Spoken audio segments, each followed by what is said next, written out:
Welcome to Female Owned, the podcast for small business without the hustle, without the hacks, without the overwhelm. My name is Astrid Brakke and I'm a small business mentor working with small business owners, freelancers and creatives just like you to create slower, gentler and more profitable businesses. In the previous episode, I shared my marketing journey with you.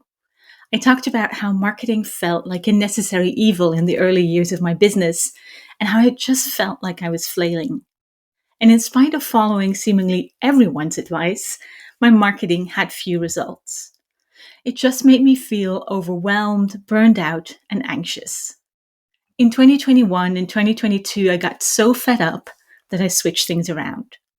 Also by necessity, I have to say, because I became ill with severe clinical depression in 2021. Now, a lot of things were bugging me about my marketing around 2021 and 2022. I felt like I was playing a game I didn't know the rules to, and that went especially for social media. The only social media platform I used at that point was Instagram, and there was so much advice about best practices, hashtags, when and what to post that I constantly felt overwhelmed. I felt like I was falling behind and like I was never doing enough. This was probably fueled by the myth that if only I marketed in the right way, I would be booking clients all the time. Meanwhile, I couldn't even keep up with my own content calendars. I was spread thin between creating posts for Instagram several times a week, plus writing a regular newsletter, plus pitching to podcasts, plus pitching to write guest posts, plus trying to get a hand of Pinterest and keeping my blog updated. I still feel claustrophobic just summing all of that up. And I felt out of my depth with especially social media. I found creating the visuals hard and it took me much more time than I wanted. I love taking pictures, but the ones I loved taking didn't match the vibe or mood I wanted my business to express. Now, in a later episode, I'll share my experience with social media some more and my decision to leave it. But my struggles with Instagram were a big reason why I switched up my marketing. My single rule for marketing became that I would only market in ways that worked for me, because frankly, trying out everyone else's approach hadn't worked either. So specifically, that meant a couple of things. I wanted coherence and I wanted to feel less pressured. I wanted to feel less pressure from platforms and channels, but also from my own content calendars. I wanted to lean into my strengths and my joys. Writing and creating courses and worksheets feels easeful and joyful to me, and that's what I want to do. I wanted to be able to take a break, to have my marketing tick along without me. And this is especially important to me because I have chronic fatigue and wildly fluctuating mental health. Now, probably because I was emerging from a period of clinical depression, making the choice to market on fewer platforms was actually easily made. I simply had to. I really didn't have a choice. And I knew that although I enjoyed doing outreach, writing guest posts and pitching to podcasts would have to become something I did only occasionally, rather than weekly or monthly. This kind of outward-facing marketing feels particularly impossible when my mental health dips, so I took it out of my regular schedule. I next started thinking about which platforms and channels allowed me to step back from my marketing when I needed to, and focusing on evergreen marketing felt like a logical step here. I don't want my content to disappear into some algorithm black hole after a few days.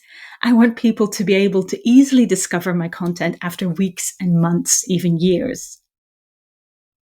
And I ended up with a pretty short list of platforms that I wanted to use and that I've been using since. My newsletter, my website, my blog, and Pinterest. To help me think about how these platforms could work together and to make me feel less scattered and be more efficient, I tied them together in a marketing ecosystem.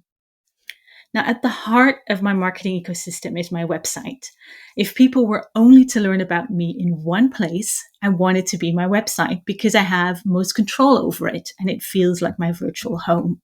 I no longer wanted to create content just for one channel. Instead, I want each part of the ecosystem to feed into the next. So, for example, if I have a new offer to share, I'll create a sales page on my website, which I then link to in my newsletter, in which I obviously also write about the offer. And my old newsletters are turned into blogs on my website, for which my VA creates pins. And then these pins lead to my website again. Now, if you're curious about what this ecosystem looks like visually, do check out the show notes for an image of my marketing ecosystem. The simplicity of this felt baffling to me.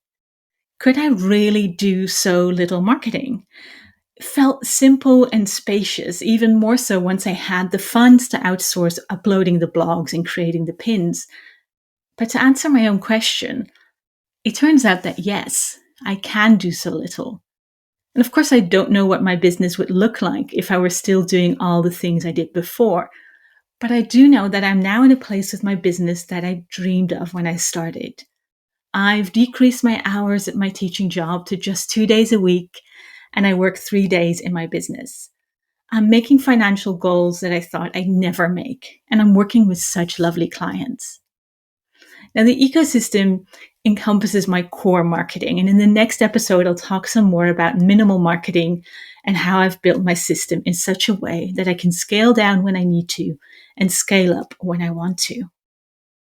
For now, I'd love to invite you to think about your own marketing. How coherent is it? Are you doing too much? And is there anything that you can have work together more? Which strengths and joys do you want to use in your marketing? And what would your marketing ecosystem look like? If you'd like to dive deeper into marketing differently, do check out my website, astridbrakke.com, my newsletter, and my gentle marketing program, Grow, which will run again from November 2025 onwards. I've also created a free marketing quiz that helps you identify your marketing hurdles, and where I'll send you my favorite easeful marketing strategies to tackle them. You'll find the link in the show notes. Do let me know what you thought of this episode by leaving a review or by commenting on Substack. I'd love to hear from you. Until next time.